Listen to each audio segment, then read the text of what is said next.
Children who are exposed to an environment rich in oral language learn to communicate more effectively than do children who are not exposed to a rich oral environment. That is why it is so important for preschool teachers to develop a language-rich classroom. One step toward developing a language-rich classroom is to arrange the room in a way that promotes a lot of language interaction. Excellent. Dividing the room into separate spaces, like the ones you see here, helps to enhance language-related activities because it makes it easier for children to communicate with each other. It also makes it easier for teachers to meet the individual needs of the children. Some other features of a language-rich classroom include daily read-aloud sessions, the asking of open-ended questions, encouraging children to describe events and retell stories, modeling the use of new words, and discussing word meanings. By doing these things, a teacher is able to scaffold children's language development. The technique of scaffolding enables a teacher to guide and support a child's language learning by building on what the child is already able to do.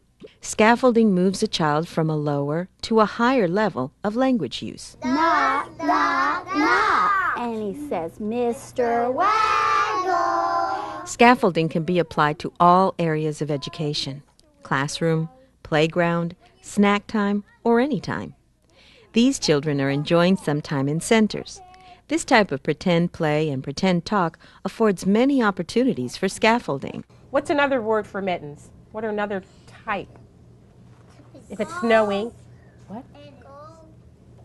Snowing. What do you put in your hands? If they're not mittens, Gloves. gloves. What's the difference between mittens and gloves? They're the same thing, but they're not the same right. No, that's right, they don't rhyme, but what's the difference? Mittens Go like that. go like that. You put your hand in. What's the difference if you put your hand in a glove? It has little things for your fingers. Right. Good job. By asking open-ended questions, the teacher is encouraging the children to be more precise in their descriptions. And by asking the student for clarification, she is reinforcing what the student already knows. So now what are you adding to your police car? Some string. What's another word for string? Do you know another word for this?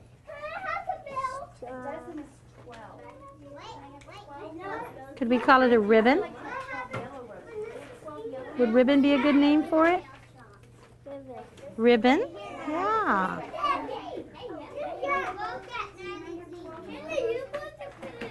I can see this one keeps coming loose, doesn't it? It's going to take some time to dry. So now what are you putting on there? Another what? Another string? What's the other name we called it? You remember? Ribbon. Yeah, it says the word ribbon right here. R-I-B-B-O-N.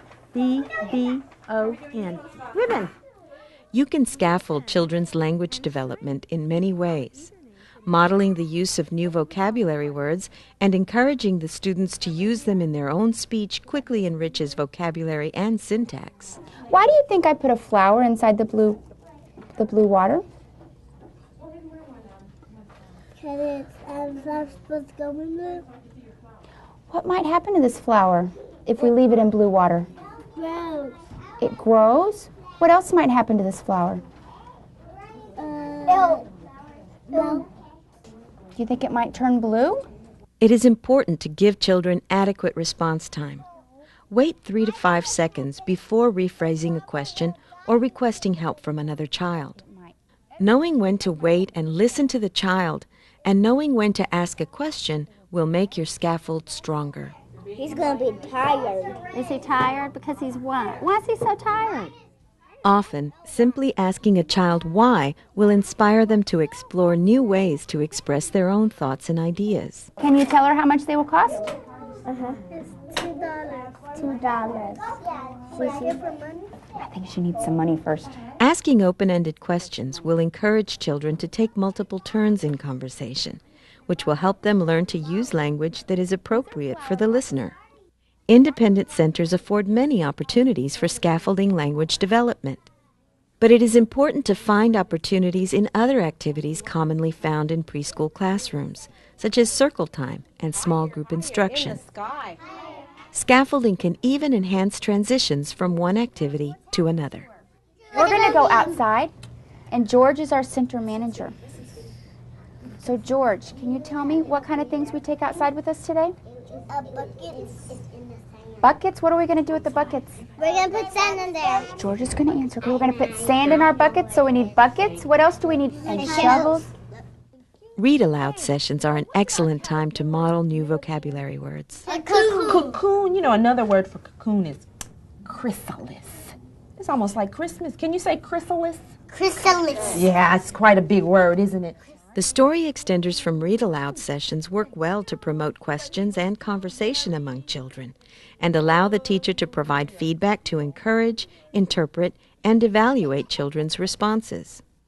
Scaffolding is an intuitive teaching technique. It requires a teacher to be in tune with the fluid classroom.